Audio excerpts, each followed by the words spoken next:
Ọhaneze mmanụ orule mgbe aja wanye eze kwesịrị ndị Igbo onye nze na ọzọ n'ala Igbo. So ndị nze na ọzọ niile in the house, please report at the center of gravity.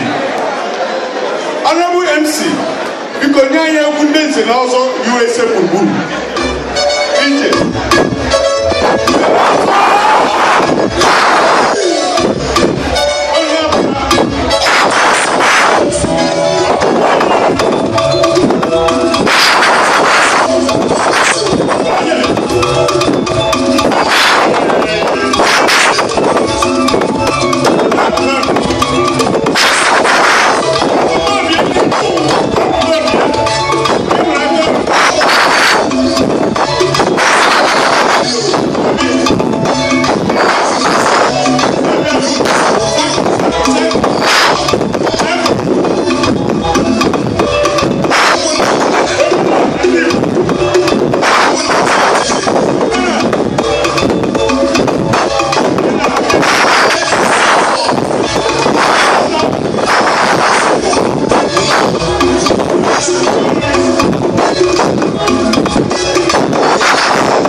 The Lord will give you the fortitude to bear this irreparable loss. In Jesus' name.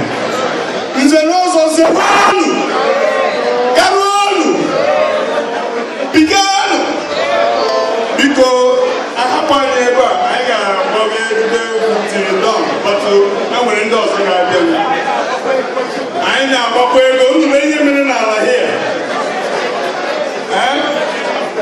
And then we are making it when you go. Because I want a little presentation I can make. I am Nzeokwe Akajuko knows Ribo 1 and I live. Okanumonishi is an also and Nikika Henry Mas Onishi Nzeze Kwesiri Nigo Umembani Amakanzeze Kwesiri Nigo Meneno. It's also USA worldwide. Now here the center of gravity. Egypt, Chineke, Ahogole, no, Ebedima. May his soul rest in eternal peace in Jesus' name. And when I hear family, as a question in Igbo, here, honorable treasurer, I mean, over here. Agma quality, our elder statesman on the ground. He said, John, did your fault? He said, Gene, what? Babylonians and also deliver package. He said, Gene. He said, Gene. Because, yeah, family, here we envelope our honorable treasurer again, our physical watchdog.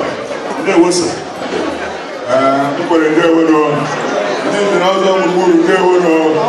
Young people on the road. We go to you. That very cool.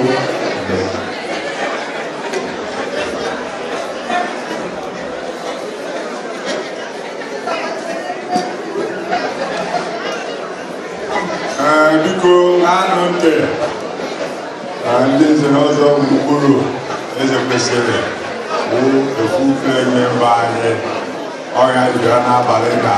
Time Pupana, Messia, or which one will be in Balena. So on behalf of the also Guru USA, I represented a check of $1,000 to the Yemis family.